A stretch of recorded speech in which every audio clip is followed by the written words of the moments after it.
Olha, vamos começar conversando sobre a questão do Amapá, esta vergonha nacional. O que se passou por lá nessa questão do apagão, meu Deus do céu.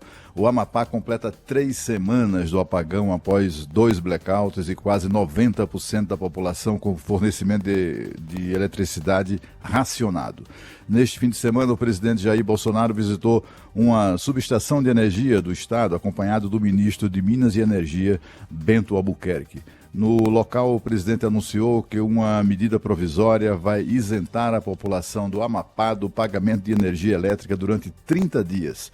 Esta foi a primeira vez que Bolsonaro foi ao estado desde o apagão do dia 3 deste mês. Segundo ele, os trâmites para que a compensação aos consumidores ocorra já estão encaminhados.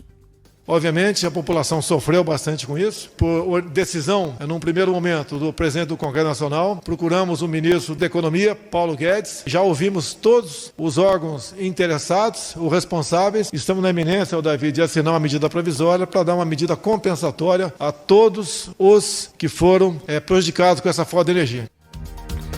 O presidente do Senado, Davi Alcolumbre, diz que a medida vai minimizar o prejuízo das famílias que perderam os alimentos durante mais de 2 semanas. Esses 30 dias, a partir da edição da medida provisória, o governo federal vai cobrir a conta de energia integralmente de todo o povo amapaense. É o mínimo que a gente pode fazer diante da tragédia que nós vivemos.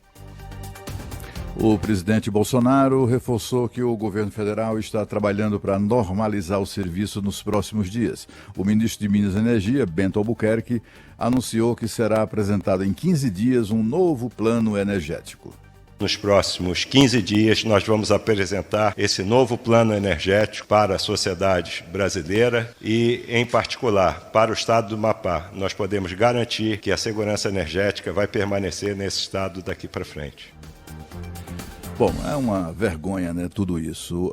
Estava previsto para a chegada do presidente Bolsonaro ao Estado o retorno completo da energia, o restabelecimento total neste sábado, né, no sábado que passou. Só que não. Já havia sido, quando ele chegou no Amapá, já se sabia que essa questão, a solução definitiva, estava adiada para a próxima quinta-feira, né? Vamos esperar que eles cumpram esse novo prazo que foi dado e, enfim, a luta mesmo, que a gente percebe, o esforço grande que a gente percebe no governo, é para não permitir que essa questão ultrapasse um mês, né? Imagina um estado inteiro com problemas de abastecimento de energia durante o mês inteiro. Já se completaram 20 dias, é inacreditável que isso ainda aconteça, mas a situação é muito mais estrutural do que qualquer outra. Não é, Zaidan? Muito bom dia, Cláudio Zaidan. Bom dia, Cláudio Humberto. Saudação para os da Bandeirantes em todo o mundo. Saudação especial aí para Thaís Freitas, Pedro Mariana Godoy, que logo estarão todos aqui no Jornal Gente da Bandeirantes com você, Cláudio. É vergonhoso mesmo, é uma situação, inclusive, que pode se repetir em outros estados, né? E a resposta foi muito lenta. Houve, sobretudo, falha da Agência Nacional de Energia Elétrica, falha também do operador nacional, porque eles sabiam que aquele terceiro gerador não estava em condição de funcionamento. Inclusive, agora o assunto chega até a Comissão Interamericana de Direitos Humanos, né? É claro que sempre há, nesse tipo de crise, muita gente disposta a levar o assunto para foros internacionais, inclusive por outros interesses. Mas aqui no caso é porque há um risco considerável à integridade de algumas comunidades no estado do Amapá. E por isso o assunto é levado à Comissão Interamericana de Direitos Humanos. O Alcolumbre, claro, acho que ele pediu, inclusive ao Bolsonaro, essa providência, né, Cláudio? Para que haja a isenção do pagamento. Não teria nem cabimento cobrar alguma coisa dos amapaenses a esta altura do campeonato. O Brasil tem de encarar esse problema e tentar resolver de vez a questão de Roraima. É claro que lá o aspecto de que comunidades indígenas precisam concordar com a passagem da rede de transmissão, mas a gente não pode ter um estado da União como Roraima dependendo de eletricidade produzida na Venezuela, né, Cláudio? Não pode, né? Isso é uma vergonha completa, né? A gente vê na questão do Amapá uma complexidade maior, não só do Amapá, mas nos estados do norte, né? No Roraima, Rondônia, no Acre, é tudo muito mais difícil, né? As distâncias são imensas, inacreditavelmente grandes, né? Esses dias, há uns meses atrás, a gente viu o debate que se estabelecia, né, sobre a regularização fundiária de brasileiros, de famílias de brasileiros que foi de todos os estados, né, que foram assentadas no Amazonas.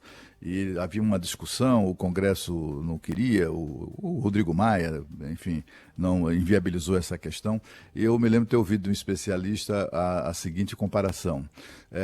Há assentamentos lá no estado do Amazonas que fica distante da cidade mais próxima, né, do centro urbano mais próximo, de serviços e tal mais próximos, uma distância correspondente a São Paulo para o Rio Grande do Sul, só para se ter uma ideia das distâncias na Amazônia, né? É tudo muito, muito grande demais, é tudo, enfim, são dificuldades que são acrescidas às dificuldades naturais de qualquer processo, né? Você imagina, ter que pedir licença índio para passar linhas de transmissão é o fim da picada. E se não passar, ainda corre o risco de ser mal falado na Comissão de Direitos Humanos, né? É isso que o país enfrenta por não haver investido a tempo e a hora em energia, na produção de energia, né? Eu me lembro que quando o governo Lula, numa daquelas decisões que deveriam contar com a aprovação unânime dos brasileiros, né, quando o governo Lula decidiu construir as hidrelétricas de Jirau e Belo Monte, foi uma grita generalizada, impressionante, né? Até o James Cameron, lembra, Zaidan? Que é aquele diretor de Avatar, sim, ele veio para o Brasil, para a Amazônia, participar de protesto contra a construção de uma hidrelétrica. Quer dizer, é uma hidrelétrica, que aliás, diga-se de passagem, essas duas têm o menor impacto ambiental da história das hidrelétricas no mundo inteiro, né? Mas assim, numa demonstração de que não basta a decisão política, né, de tomar providência, é preciso enfrentar uma série de coisas, né? Ali na Amazônia, tudo muito difícil. O que a gente espera é que o governo tenha condições e a determinação e recursos, né, para colocar isso, para evitar que essas coisas aconteçam e que invistam ainda mais o governo na construção de geração de energia de todas as formas, não só hidrelétrica, mas eólica, enfim, solar, etc. Não é, Zaidan? O que você acha disso?